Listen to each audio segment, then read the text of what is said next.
침잠과 도약.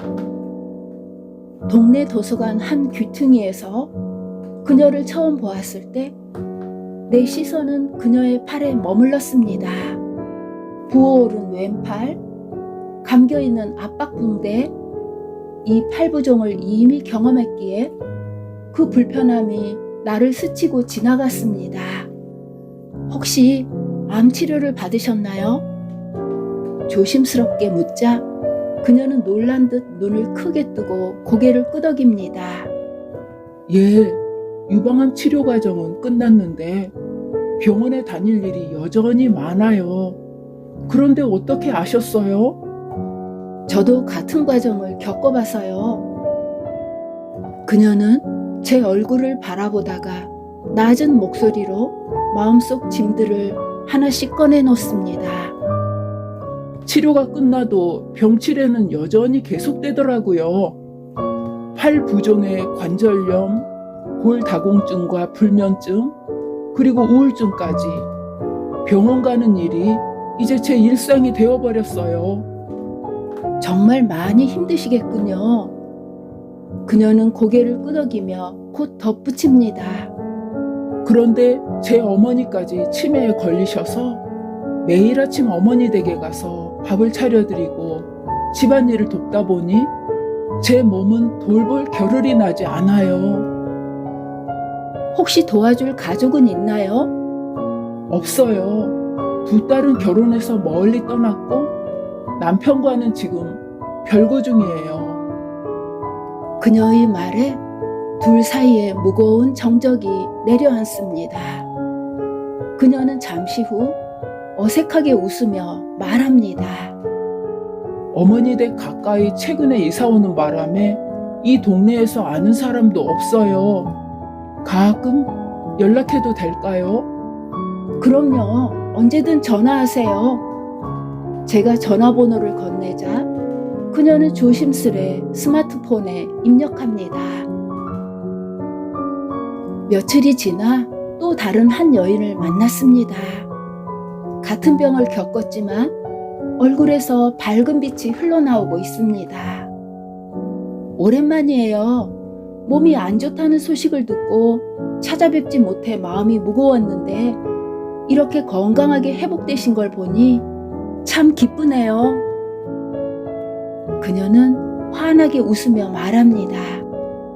2년 전 유방 양쪽에 암세포가 발견돼 전절제 수술을 받았어요. 수술 후 통증을 견디기가 무척 힘들었는데 지금은 오히려 감사할 일이 많아졌어요.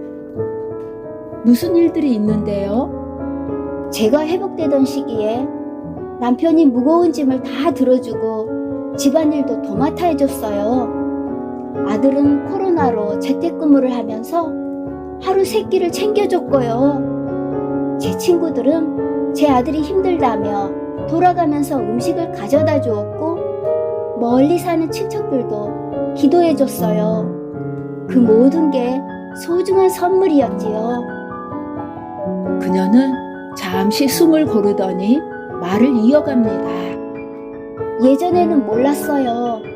부엌에서 요리할 수 있고 운동할 수 있고 통증 없이 물건을 둘 수 있다는 게 얼마나 큰 기쁨인지를요.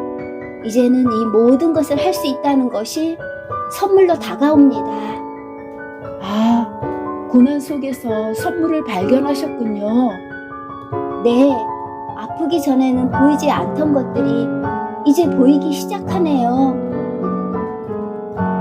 집에 왔지만 그녀의 고백은 제 마음 깊이 스며듭니다.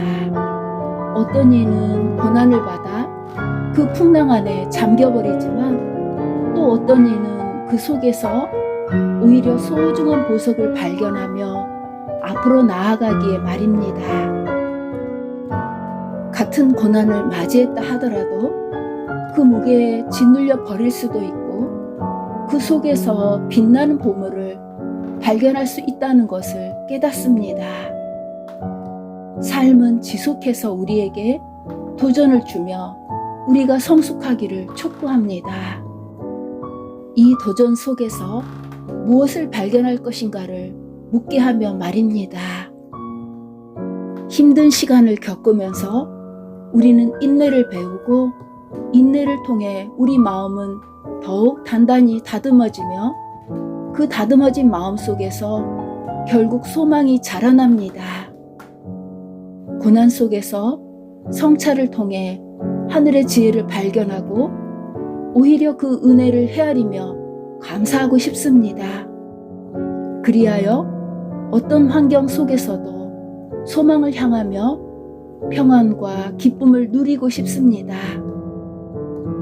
그러기에 삶의 무게가 벅찰 때라도 그 속에 숨어있는 보석을 발견하는 사람은 진정으로 복된 사람입니다.